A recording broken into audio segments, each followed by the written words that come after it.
Very strange to wear the title judge.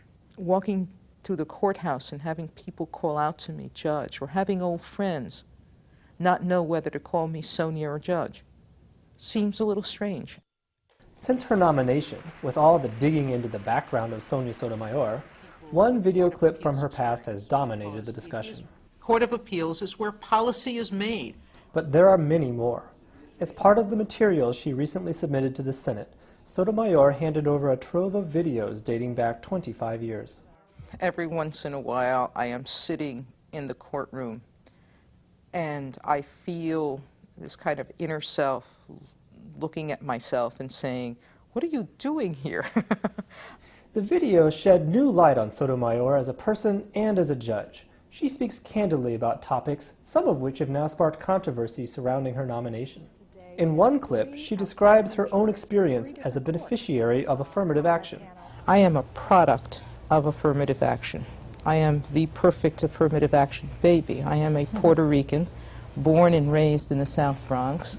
My test scores were not comparable to that of my colleagues at Princeton or Yale, not so far off the mark that I wasn't able to succeed at those institutions. Didn't it say editor of the Yale Law Journal? She notes that some have called for selections to be made on merit alone, but she feels that the legal system benefits from diversity. I accept that different experiences in and of itself bring merit to the system.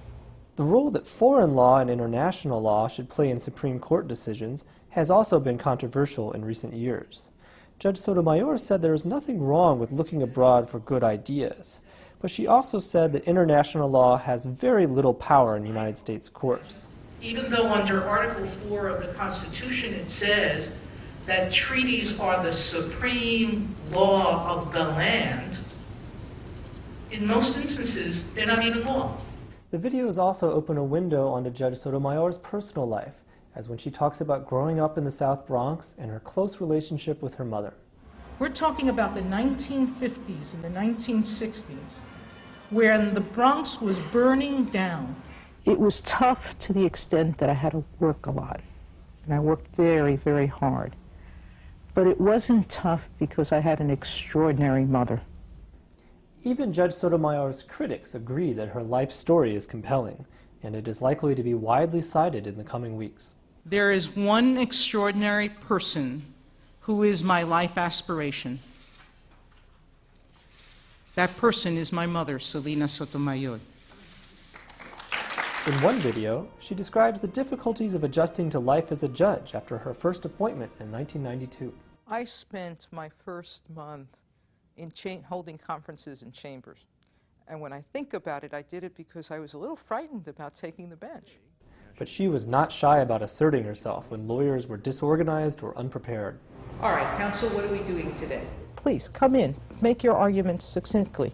Figure out what your issue is up front, and don't let the judge figure it out for you in argument. Finally, several of her videos raise the role that empathy should play in judging. President Obama has called empathy a judicial virtue, but some conservatives say judges should deliver blind justice. In 2000, she emphasized staying detached. I have to unhook myself from my emotional responses and try to stay within my unemotional, objective persona. With Judge Sotomayor's confirmation hearing scheduled for July, it's certain that these videos will be watched and rewatched as Washington prepares.